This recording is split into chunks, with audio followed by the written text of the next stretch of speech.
Hi there, welcome back to the channel, and welcome to something that is so completely different that even I have still not got over it. In this video, I'm going to be working on a mint condition Grundig Satellit 2100 that came with all the bells and whistles, including a new in-box SSB-kit 2000. I built one of these when I did the first restoration of the 2100 because I couldn't find this and I wanted to see what it worked like. It worked very well. This thing is better. This thing is much, much better. Not only is it original, but it works really, really well, as you'll see when I test it out at the end of the video. Now, what happened here was I got contacted by someone from the UK.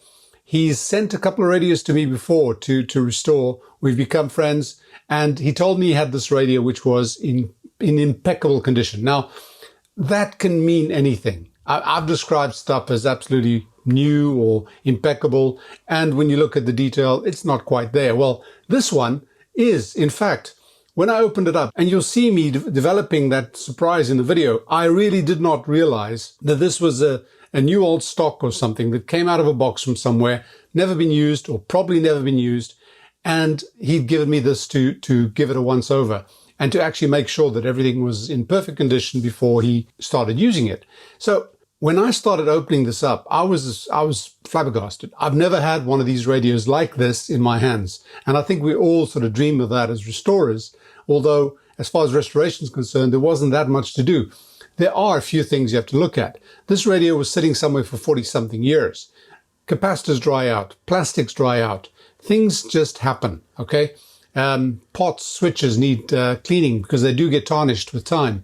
And that's exactly what I found on this radio. But the shock of working on something as immaculate as this, I mean, I'm recording this at the end of the video and I'm still in a bit of shock because I really, really had a great time with this. And I hope that you stick around because it's going to be a treat. And if you feel a bit jealous when you see this, you're not alone. You're not alone. I feel a bit jealous too because now this thing's got to go back to its owner, but at least I got to work on it. Enjoy the video. Before we carry on, I want to thank the sponsors of the video, PCBWay. You'll find them at PCBWay.com. These are the guys I go to for all my PCBs. And lately, I've been looking at some of the other services they have, which are quite amazing. If you look at their products and capabilities page, you will be surprised. And I'm sure you'll find something for your needs. The one thing that's piqued my interest, though, when you go to the details page for placing your order, you'll see all the options they have here. From the size, to the number of layers, to the type of material, thickness, and so on and so forth. Admittedly, I've used mostly the standards, but the one thing that I really like is some of the colors they have. This matte black I've used before. It really looks good, and especially if you use a particular surface finish like immersion gold and selective gold. I'm dying to try one of these because they really look cool. I've seen some other guys use them and they really do look great. So if you need any PCB work done, go to PCBWay.com. I'm sure you'll be satisfied. If you follow my channel, you know that I don't do unboxing videos. I don't particularly like them, but I had to show you this because this is the best packed radio that I've ever received. This radio came from London, from someone who wanted me to restore it. I've done a couple of them before for him. And this is what I received. It's bloody heavy, so shipping this thing with this box costs quite a bit. But I really believe there's no way this thing would have got damaged. Good, let's see what's inside. Well, I opened it up and this is the first surprise. I was expecting a Sony that he found, one that I've been looking forward to restoring for some time. And then he said he was sending another one. And this is the second one that he sent, which arrived first. And this is a Grundig. And it's the first time I've seen one of these leather cases, these protective cases on the Grundig. And this thing is immaculate, absolutely immaculate. I mean, normally these cases are all shoddy and torn and, well, if you've seen old radios, you'll know what I'm talking about. But this thing is perfect. It looks like, well, let me open it up.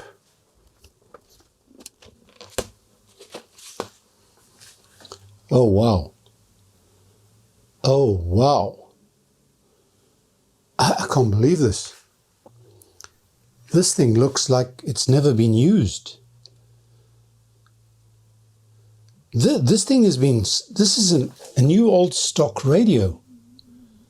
I'm just I can see some dust here, but that's normal. But I don't think this thing was ever been used. I can't believe it. I have never, ever seen something this perfect from this age. What a find. What a find. And it's got all the documentation as well. Let's see what we've got here. We've got some catalogs.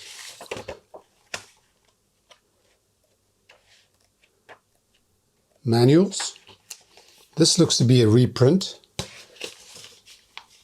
And ha! Oh man. The quality sticker. The manual. It's not been used. This thing is brand new. Well, as new as a 40-year-old radio can be, with an original schematic. This thing is unbelievable. I'm trying to remember what he said about this. He said it was in perfect condition, but I never thought it would be straight out of a box. I mean, look at this. All the knobs are in perfect condition. Everything is immaculate. These knobs look like they've never been used. Perfect, perfect, perfect. Everything is perfect. Oh man, what a pleasure it is to do this hobby when you get a chance to work on something like this. Work in as in, I don't really know what I have to do, because this thing is, well, okay, I do know what I have to do. This thing is 30-something, 40 years old, actually more than that. And if this has not been used at all, the one thing that does go off would be the electrolytic capacitors would have dried out. So in the power supply and some of the audio sections, I will need to replace those. Obviously with very good quality replacements, Nishikons or Panasonics. But other than that, I mean, it's smooth. All the dial cords are in place. All the switches are in place.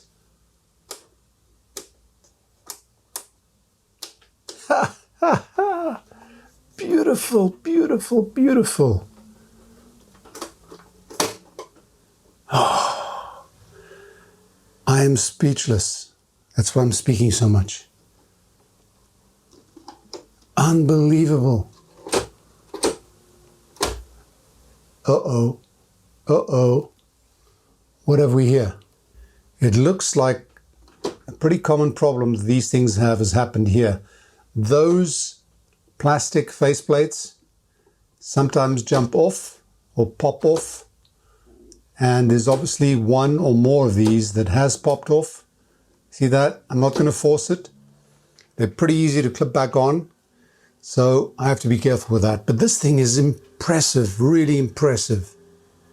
And here's the back. There's not much to see, which is a good thing, because usually what you see is scratches and dents and everything else. Oh man. Okay, I must stop gasping here. I really must. I'm so happy. I am so happy. This is such a find.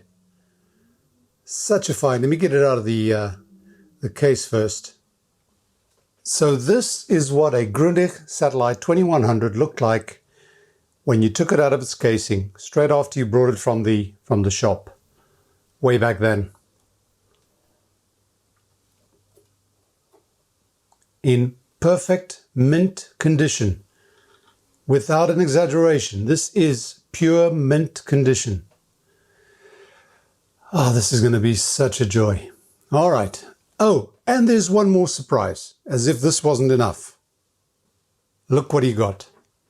He got the SSB-kit 2000, which is the BFO kit, so that you can decode SSB, single sideband. And again, comes with schematic. This is obviously new old stock as well. Unbelievable. I saw the schematic for this when I did the restoration of the others. You've got low SB, lower sideband over there, and upper sideband over here. You've got the fine tuning of the BFO over here. You've got AVC and the automatic control here and manual, so you can adjust between them. Switch is a bit stiff, so I need to lubricate them. This one here is the on and off for SSB, and noise limiter on and off as well. I won't force the switches, but this thing is original. Is there a date code on here? One of these could be a date, I'm not sure. But this thing is new. New. Man, sometimes you get lucky. I mean, he got lucky finding this, and I got lucky that I get to work on this. When I restored my 2100, I built this as a little project, which is an external BFO. But this one definitely beats it. This is original. All right, folks, let me get cracking on this, because this baby deserves all the TLC that I can muster. And the way I'm feeling right now is a lot of it. A lot of it. I wanted to start by seeing if this thing, or how this thing works, to see if it's receiving, see if the sound is good, determine whether the pots are scratchy and so on. So I connected the battery in the on the underside to my bench power supply, set it to 9 volts, and I set a 50 milliamp limit because I didn't want to risk an excessive current draw if there was a short or something like that. Maybe one of the capacitors could have gone bad. And I switched it on. Let me show you what happens.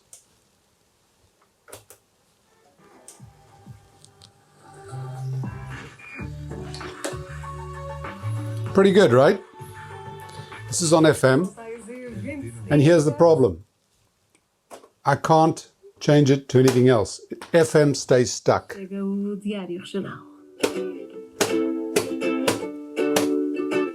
So we've got a problem with the switches there.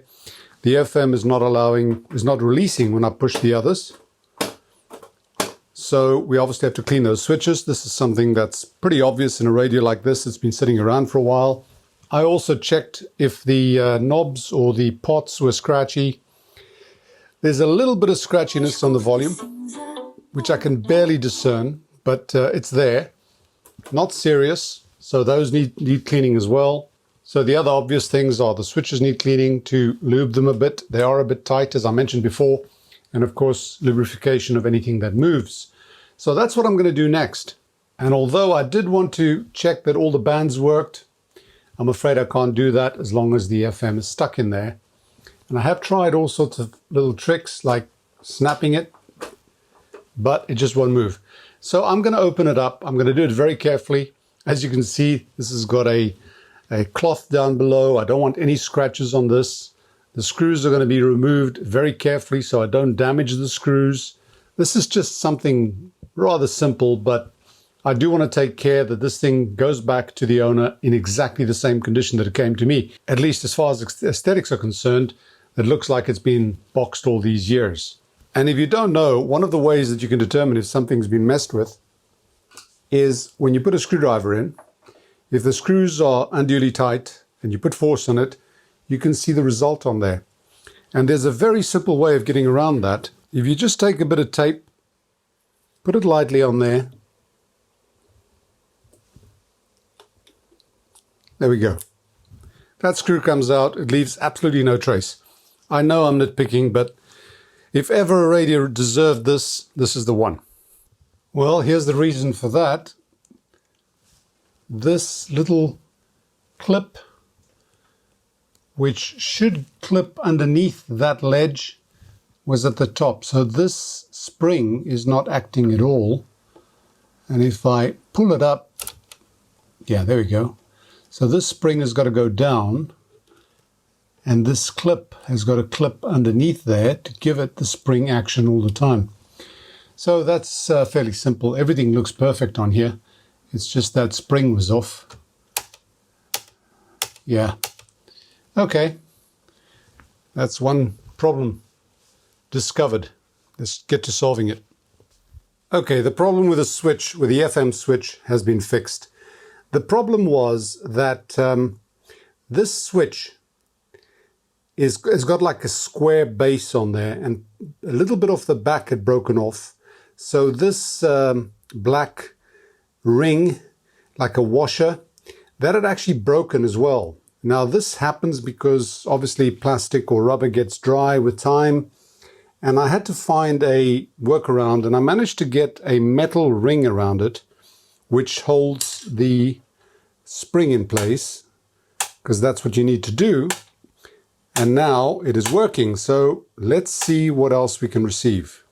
I've got the mini whip antenna there, and I've got this on FM. So let's try medium wave, and with the external antenna.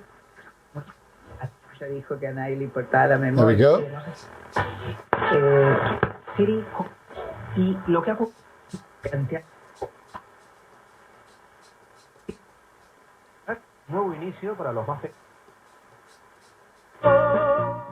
Okay, medium wave is fine. Long wave, don't expect anything at this time of day, but it's making the right noises.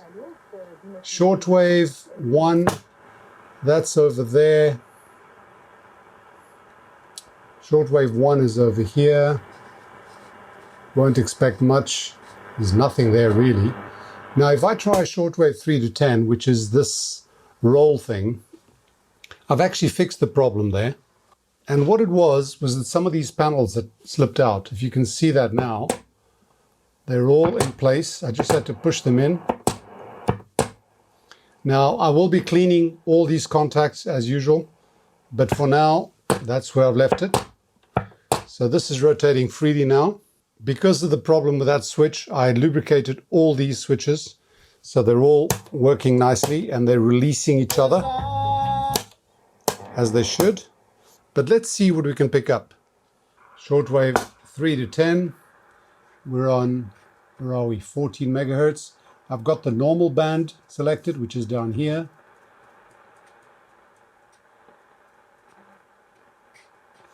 I'm getting absolutely nothing at the moment. Let's try that one.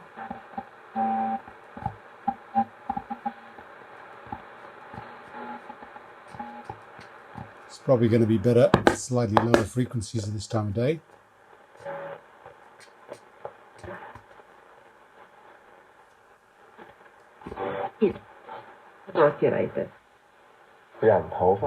There we go. And if I choose the band, the spread, which is the top dial, it's basically taking this little part of the band, spreading it across the entire dial. Let's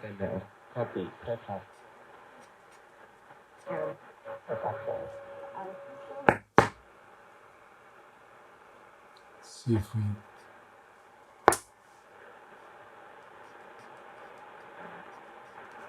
No. Maybe lower down. Too early for that. This is definitely too early for shortwave. But now at least I've got all that working.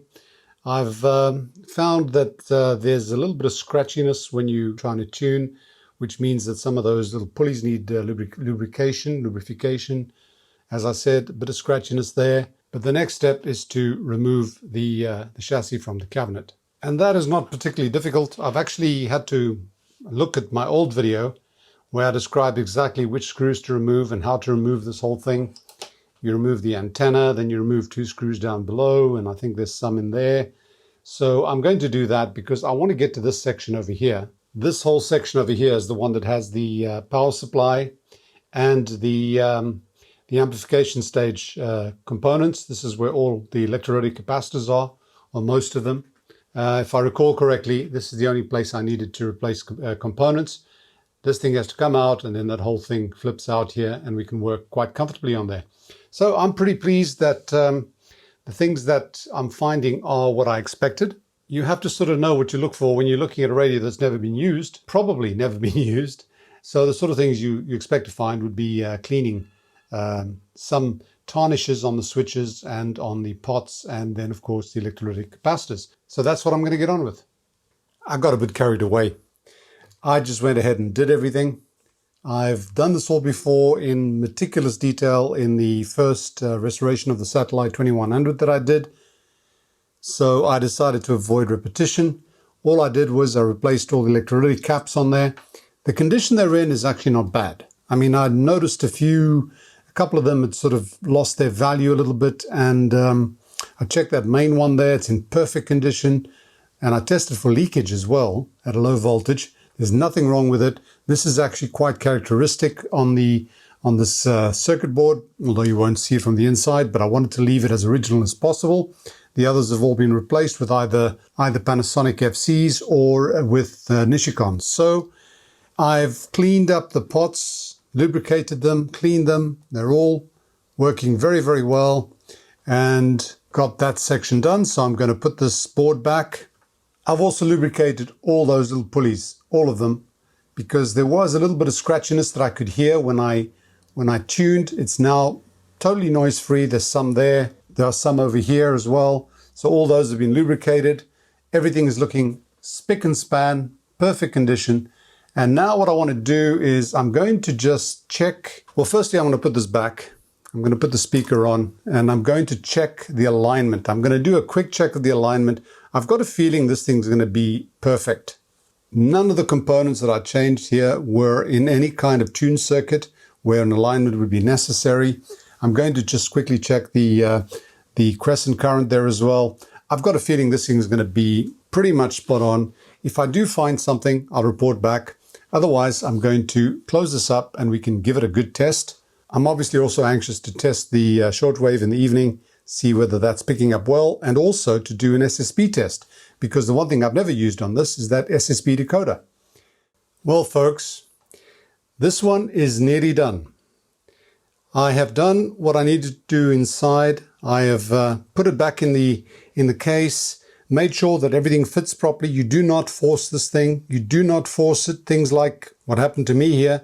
The speaker wire actually went beyond or behind the speaker, so it wasn't fitting properly. You do not force this thing. You take it very slowly. You go and check, and everything must fit perfectly.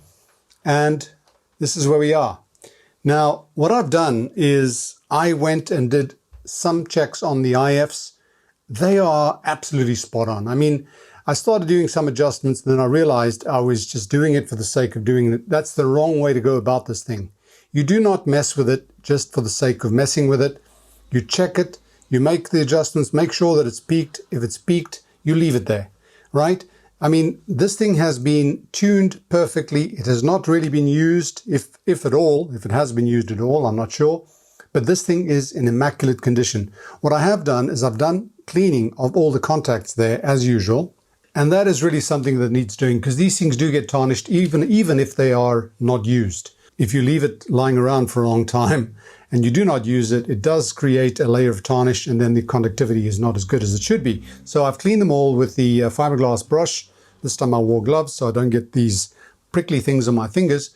And I've actually found that in some of the other radios I've done, the ones that are not working are those bands that are very seldom get used. So that just shows you. If things sit around for a long time, they do get tarnished, they do lose their conductivity. And other than that, I've checked some of the RF alignments. They are very, very, very good, close to perfect, closer to perfect than I could do it. And I decided not to go through just the exercise and film the whole thing, because I've done that before in the other radios. I think I've done it twice already. So if you're interested, I'll link above to where I did the alignments on the first Satellite 2100, which I did.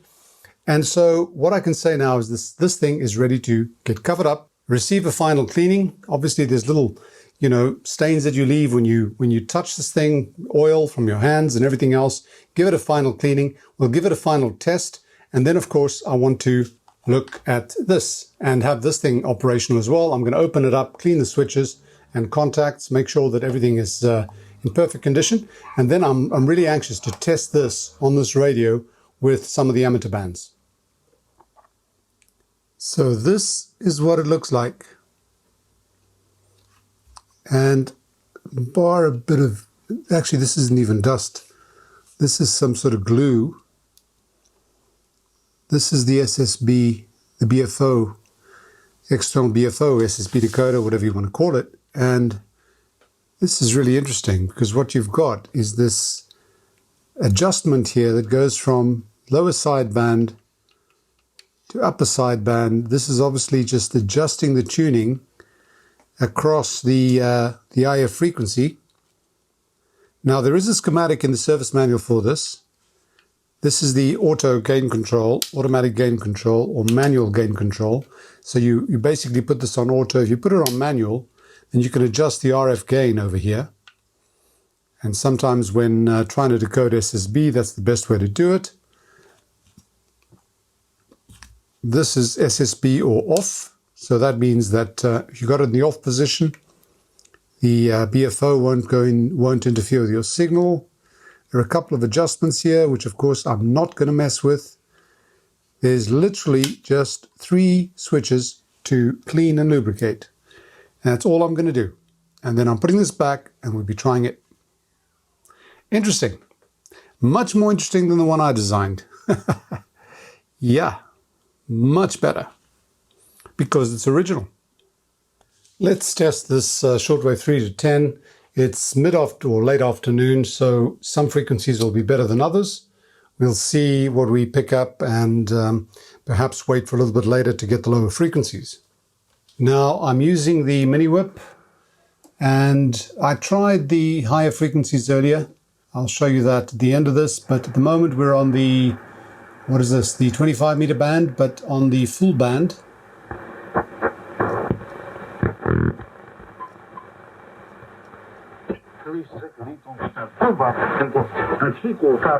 This is obviously within the 25 meter band, so we can do that on the spread. But let's go out of that. Go to the spread, which means just the 25 meter band.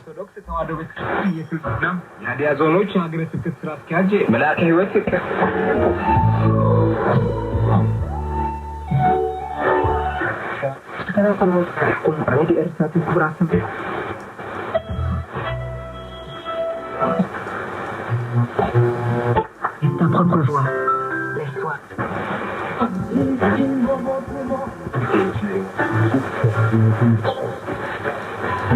Let's go up one further. I want to see what we get on the 41 meter, on the 20 meter band rather.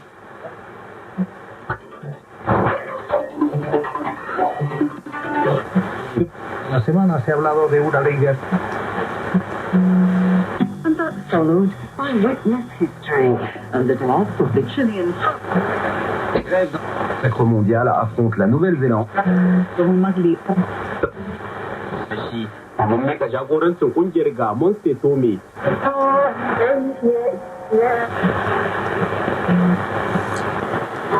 31 meter band.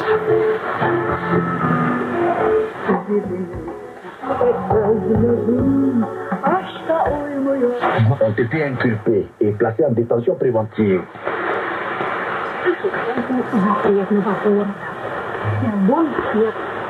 Indonesia's coordinator for cooperation with China and coordinating minister of maritime affairs and Deoband انتقل إلى مدينة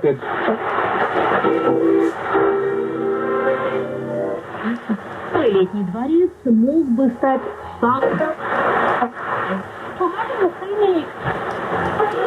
Well, that's certainly pretty busy. Probably a bit early for this band.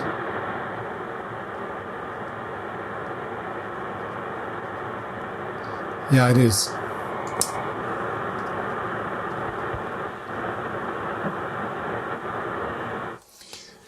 So there we have it. This thing is receiving very, very well. Obviously for the time of day, late afternoon, I expect to pick up from about 9 megahertz to 13, 14. And then earlier on, I tried the upper frequencies, which I'll show you now. And then later tonight, I'm going to try the 41 meter band to try and decode SSB. We'll go back to the 20 meters and see if we get anybody on SSB as well. It's not very active where I am. This is obviously all coming from other parts of Europe. But yeah, I'm pretty happy with the result. Let's see what FM does. Internal antenna for FM.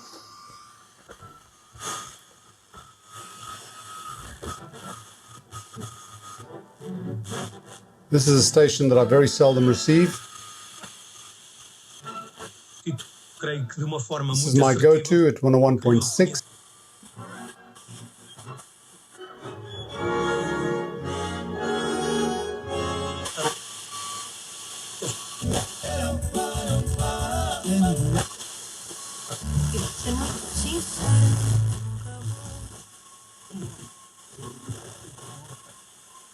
Tu és novo, como é que conheces músicas do João Pedro Paz? Influências alguém da família?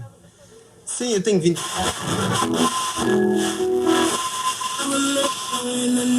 Of course, if I put a different antenna here, it would be a lot better. I've got AFC on, works very, very well.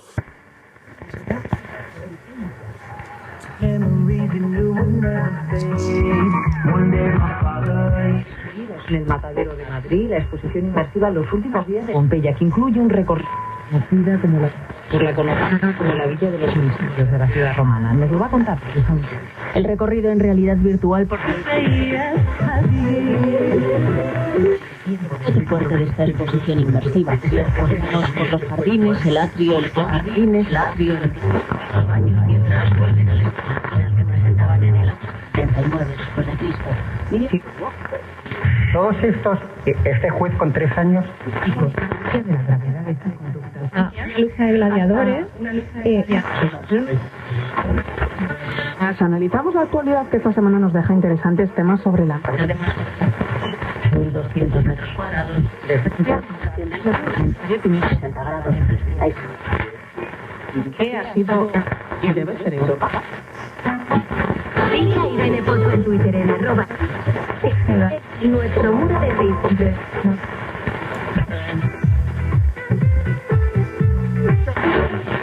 وقيل عنه الكثير. Nos faltan algunos restos. No tempo da desfolhada.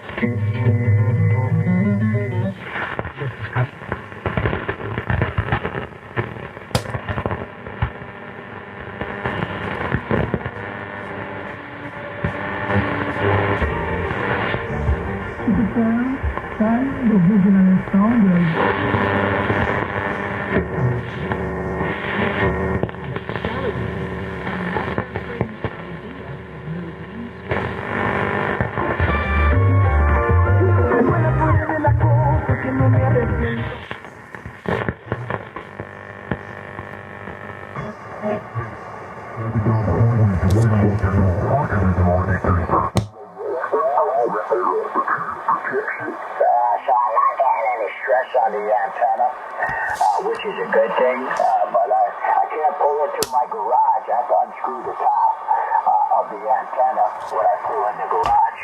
If I pull in my other garage where it has my tractor and stuff, I can leave it on there, but then I have to walk across my driveway to get to the other garage, so that's not going to be too feasible. So I go with taking it.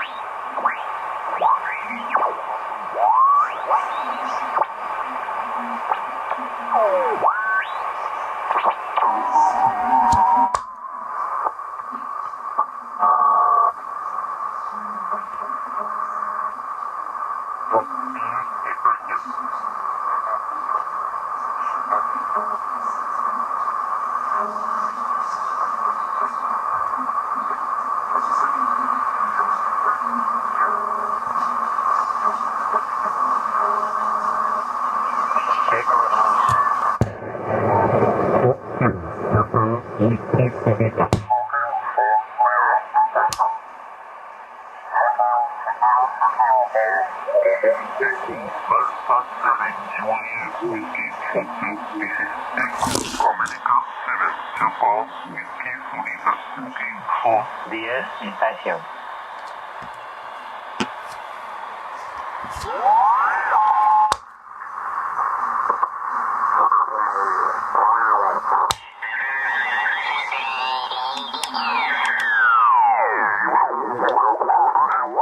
Hasta que me vaya, pues nada, intento hacerte. Un saludo.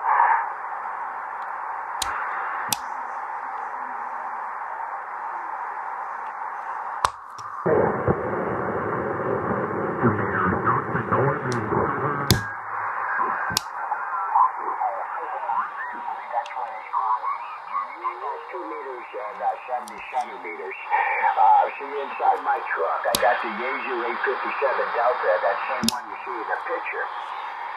Now, I used to use just the 120 screwdriver antenna, and that did 2 meters or 70 centimeters plus the HF, but you have to constantly stop the truck to move the antenna up and down, because you can't do it when you're driving, because you strip the gears out on those antennas, and they got plastic gears.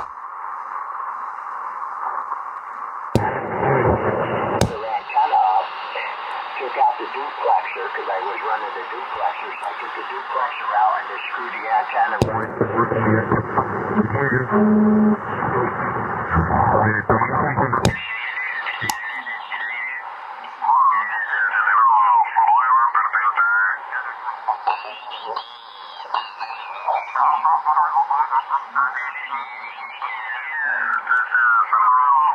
Casi, hace 20, pero falta poco, ¿eh?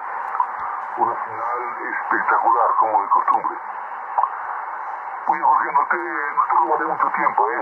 Escuché tu voz y dije, caramba, no puedo dejarlo marchar sin saludarlo. Se le ruega Mike Bravo Yankee a 3 Bravo Eco Mike, adelante. Whiskey Foxtrot, this is Echo America 7, Japan Whiskey Florida, looking for DS station. CQ DS. This is Echo Alpha 7, Juliet Whiskey Foxtrot. This is Echo America 7, Japan Whiskey Florida, looking for DS station.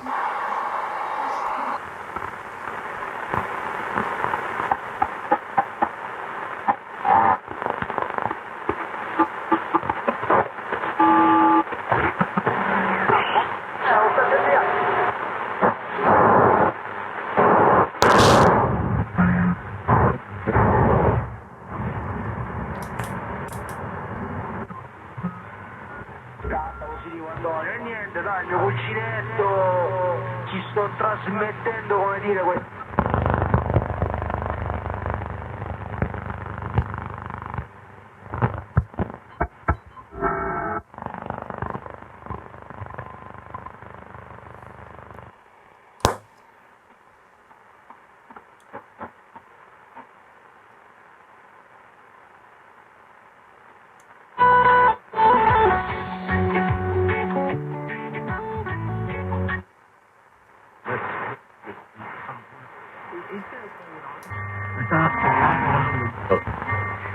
Particularly in the United States as well. And if he appears, even if he accepts the fee, that fee would be there by the number of tourists who might be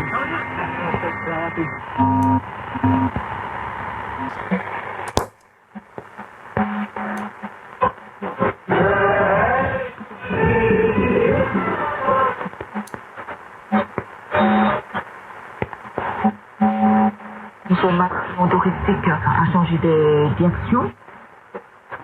رفا صور مشرفة.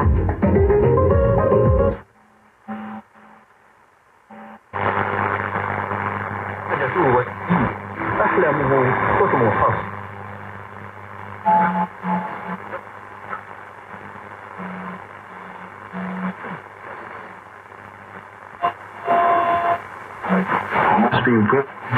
He died at the moment of his mother's martyrdom. I'm Christopher Wells.